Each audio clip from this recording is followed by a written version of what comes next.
Hello guys, welcome back to my channel. ఎలా ఉన్నారు అందరూ? రీసెంట్లీ నేను బెంగళూరులో బెస్ట్ అరబిక్ ఫుడ్ ట్రై చేయడం కోసం నేను ఒక కోరమంగళలో ఉన్న బర్కస్ ఇండో అరేబియన్ రెస్టారెంట్కి అయితే వెళ్ళాను. ఇక్కడ అంబియన్స్ అయితే చాలా చాలా చాలా బాగుంది అండ్ అరబిక్ స్టైల్ డెకరేషన్తో comfortable seating and perfect atmosphere for a best dining experience అని చెప్పాలి.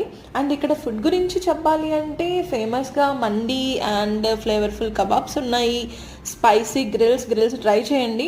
అండ్ ఇంకా డిసర్ట్ లవర్స్ కోసం అయితే డెలీషియస్ కునాఫా కూడా దొరుకుతుంది and everything is just amazing అనే చెప్పాలి. అండ్ ఫ్రెండ్స్ అండ్ ఫ్యామిలీతో కలిసి అరేబియన్ ఫ్లేవర్స్ ట్రై చేయాలి అనుకుంటే ఇది perfect place. So next time when you crave for Arabic food make sure to visit Barkas in Koramangala. నేనైతే కునాఫా ట్రై చేశాను, మండీ ట్రై చేశాను and ice cream is also try చేశాను అనమాట. అండ్ అన్నీ నాకైతే చాలా బాగా నచ్చాయి. So don't forget to subscribe.